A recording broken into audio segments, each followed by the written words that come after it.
Houve Raptor Studios e vamos fazer o react. A ideia mais polêmica de Charles Darwin, do Usou o Mundo. Bora ver o vídeo. Charles Darwin revolucionou a ciência com sua teoria da evolução por meio da seleção natural. Mas houve uma ideia Fez teoria lá na evolução, lá na Ilha das Galápagos.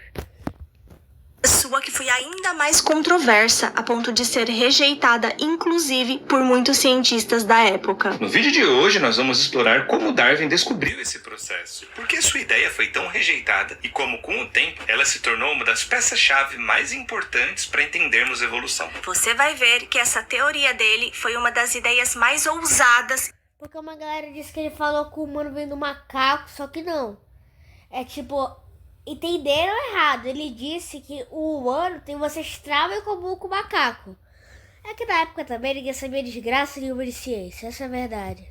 E geniais da história da biologia. Saudações zoológicas! Eu sou a Amanda. E eu sou o Bruno, e o britânico Charles Darwin foi, sem sombra de dúvidas, um dos cientistas mais influentes do mundo, formando boa parte das bases do que nós entendemos hoje. É que também, tipo, o que pesa muito a favor dele é que ele é muito antigo. Tipo, na época dele, ninguém sabia nada de paleontologia, biologia, de nada. Aí tudo que ele falava, tipo, era novo. Isso pesou muito ao lado dele. Só que, tipo, se hoje em dia ele fala isso, todo mundo já sabe. O mundo ainda não existiu, ele existe hoje. Fala isso, todo mundo já sabia disso. Se não sabia, já tinha uma base, não seria grande cientista. Uma evolução biológica. Atualmente, nós sabemos que a evolução é causada por uma série de fenômenos diferentes, sendo que alguns deles foram observados de perto por Darwin. A teoria da seleção natural, por exemplo, diz que os organismos evoluem através da seleção de variações favoráveis, que surgem além. A seleção natural, tipo, vamos supor que acaba nascendo uma espécie de um jacaré sem a boca. Só um exemplo. Essa espécie morre e pronto. Mas, por exemplo, vamos supor que como tá tendo a caça de jacaré, o jacaré que não tem couro. O jacaré com couro se extingue, o jacaré com couro se extingue e o sem couro vai proliferando, e vai virar outra espécie. Aleatoriamente numa determinada população. Nesse processo, indivíduos com características vantajosas têm maior probabilidade de sobreviver, passando essas características para gerações Exatamente como eu expliquei. seguintes. Assim, ao longo do tempo, espécies se adaptam gradativamente ao seu ambiente e novas espécies podem surgir. Nem sempre as características são uma vantagem logo de cara. Por exemplo, entre os humanos, nós temos 4 tipos sanguíneos diferentes: A, B, AB e O. A presença de um ou outro tipo sanguíneo não faz a menor diferença para nossa sobrevivência. Na natureza, claro, onde não existem transfusões de sangue disponíveis. Mas digamos que um dia apareça uma nova doença que seja particularmente letal para quem tem tipo sanguíneo A, B ou AB, mas não afete quem tem o tipo sanguíneo O. Aí sim, nesse caso, ter um sangue tipo O seria uma vantagem. Caso essa doença hipotética se espalhasse pelo mundo todo, se transformando numa pandemia, aí sim poderíamos É tipo o Covid-19 2. Será essa doença? observar a seleção natural agindo em humanos em tempo real, onde quem tem o sangue tipo O teria mais chances de sobreviver e gerar descendentes. As É ideias verdade. evolutivas, antes mesmo de Darwin, já estavam sendo consideradas por outros pesquisadores. O cientista francês Jean-Baptiste O Richard Owen já existia nessa época? Eu acho que ele é mais novo que o Darwin. de Lamarck, por exemplo, propôs que os organismos poderiam adquirir características durante Pra quem sua não sabe, vida. foi o Richard Owen que criou a teoria... Não, foi o Richard Owen que deu o nome de dinossauro. Transmiti-las a seus descendentes, uma teoria conhecida como herança de caracteres adquiridos. Embora essa ideia tenha sido posteriormente refutada, ela abriu caminho para discussões sobre a transformação das espécies ao longo do tempo. O próprio avô do Charles Darwin, o médico Erasmus Darwin, também escreveu textos sobre evolução, incluindo ideias de que todos os seres vivos do planeta são parentes entre si.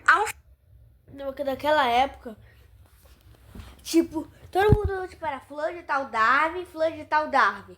Aí todo mundo só falava o Darwin, ninguém sabia reconhecer quem era quem.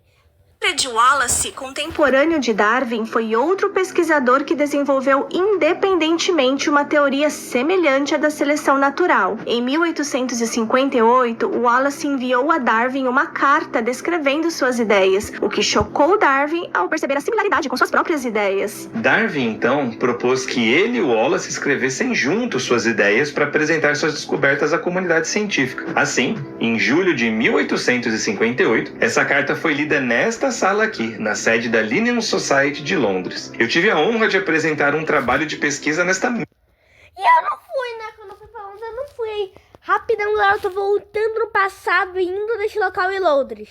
Tchauzinho, Torre de Londres, tu vai mais em você. mesma sala no ano de 2019. Foi muito emocionante compartilhar meus resultados ali. A publicação dessas ideias e posteriormente do livro A Origem das Espécies, em 1859, provocou debates acalorados, tanto no meio acadêmico como entre a população em geral. A ideia de que as espécies não eram imutáveis e que o ser humano compartilhava ancestrais em comum com outros animais desafiava crenças religiosas e científicas estabelecidas para a época. Muitos cientistas e teólogos rejeitaram inicialmente a teoria de Darwin e Wallace, considerando-a uma ameaça à ordem moral e social vigente. É que também na época tinha vários cientistas queimados por causa do negócio de religião. Isso é verdade, né? Tipo, na época tinha... Ah, não, esse cara propôs alguma coisa, religião mata ele. Essas coisas. Já tentei fazer pão sem glúten Na moral, vai te lascar, vai. e dá errado. Muito provavelmente você aprendeu do jeito errado. Que pão sem Não, que você aprendeu do jeito errado, é que pão com glúten é horrível. Apesar da resistência Nunca nem comi, só sei que eu quero xingar a propaganda. inicial, a teoria da seleção natural de Darwin e Wallace foi gradualmente ganhando aceitação. Evidências fósseis, observações biogeográficas e estudos de anatomia comparada forneceram grande suporte a essa teoria. Ao longo das décadas seguintes, a síntese dessas evidências consolidou a teoria evolutiva como um pilar central da biologia moderna. Mesmo com tanta influência e controvérsias na sociedade da época, a teoria da seleção natural não é a ideia mais genial de Darwin, na minha opinião. Existe uma outra teoria que enfrentou Não.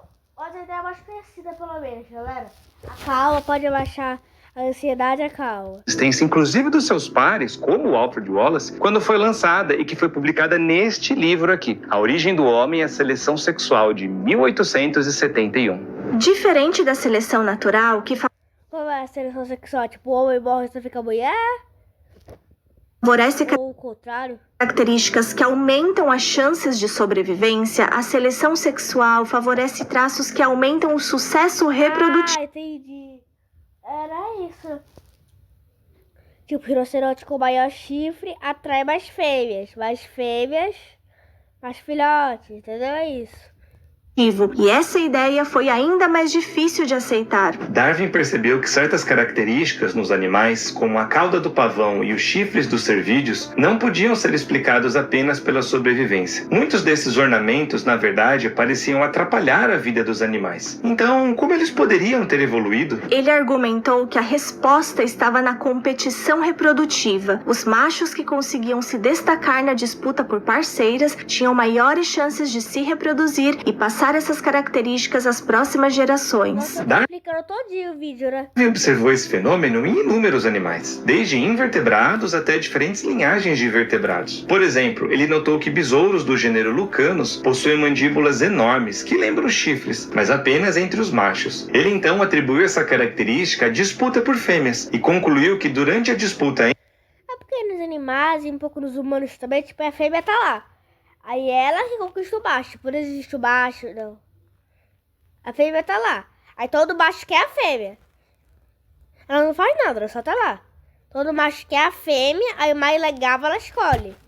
Assim também um pouco no humano deve ser esquece. entre os machos, aqueles que tinham mandíbulas maiores saíam vencedores e conseguiam copular mais. Nesse caso, a força de seleção estava nos próprios machos, mas Darwin também observou outros casos curiosos, como nos inúmeros pássaros, onde os machos são mais coloridos e vistosos, enquanto as fêmeas possuem cores menos chamativas. Nesses pássaros, Como que ele saber se era macho ou fêmea naquela época. Quando não existe disputa agressiva entre machos, Darwin percebeu que não eram os machos que estavam sendo a principal força evolutiva, mas sim as fêmeas. Um exemplo notável é a exuberante cauda do pavão macho, que apesar de ser vistosa, poderia ser considerada um obstáculo, tornando-o mais vulnerável a predadores. Essa observação intrigou tanto Darwin a ponto dele escrever em uma carta de 1860 ao botânico Asa Gray a seguinte afirmação: a visão de uma pena na cauda de um pavão, sempre que olho, me deixa doente. Esse conflito entre chamar a atenção e sobreviver, no caso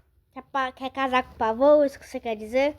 Já vou preparar o casamento, tá? Quero ser o padrinho. do pavão, ficou conhecido como o paradoxo do pavão. Hoje nós sabemos que não adianta sobreviver se você não conseguir passar seus genes adiante. Mas na época, isso foi uma ideia extremamente polêmica. Isso porque essa ideia colocava